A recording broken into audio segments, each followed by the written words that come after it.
ಪರಿಷತ್ ಸದಸ್ಯರಾಗಿ ಬಸನಗೌಡ ಬಾರ್ದಲಿ ಅವರು ಅವಿರೋಧವಾಗಿ ಆಯ್ಕೆಗೊಂಡ್ರ ಎನ್ನುವಂಥ ಪ್ರಶ್ನೆ ಹುಟ್ಟಿಕೊಳ್ತಾ ಇದೆ. ಯಾಕಂತ ಹೇಳಿದ್ರೆ ಬೇರೆ ಅರ್ಜಿಗಳು ಬಂದಿಲ್ಲ, ಯಾರು ನಾಮಪತ್ರಗಳನ್ನು ಸಲ್ಲಿಸದೇ ಇದ್ದಕ್ಕೆ ಅವಿರೋಧವಾಗಿ ಆಯ್ಕೆ ಸಂಭವ ಇದೆ. ಅಧಿಕೃತ ಘೋಷಣೆ ಬಾಕಿ ಇದೆ. ಜಗದೀಶ್ ಶೆಟ್ಟರ್ ರಾಜೀನಾಮೆಯಿಂದ ಈ ಸ್ಥಾನ ತೆರವಾಗಿತ್ತು.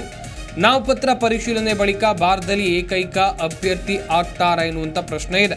ಕಾದ್ ನೋಡಬೇಕು ಏನು ಆಗಬಹುದು ಅಂತೇಳಿ.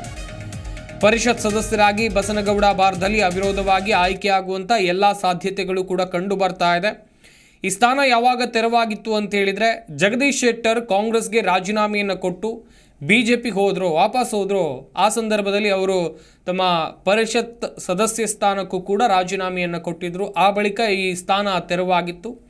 ಇದಕ್ಕೆ ಅರ್ಜಿಯನ್ನು ಈಗ ಸಲ್ಲಿಸಿರೋದು ಬಸನಗೌಡ ಬಾರ್ದಲಿ ಅವರು ಅವಿರೋಧವಾಗಿ ಆಯ್ಕೆಯಾಗುವಂಥ ಎಲ್ಲ ಸಾಧ್ಯತೆಗಳು ಈಗ ಕಂಡು ಬರ್ತಾ ಇದೆ ಎನ್ನುವಂಥದ್ದು ಗೊತ್ತಾಗಿದೆ. ಕಾದು ನೋಡಬೇಕು ಏನಾಗಬಹುದು ಅಂತೇಳಿ.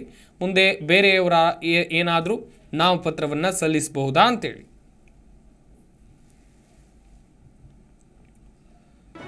ಜಿ ಕನ್ನಡ ನ್ಯೂಸ್ ಈಗ ನಿಮ್ಮ ಮನೆಯಲ್ಲೇ ನೋಡಿ.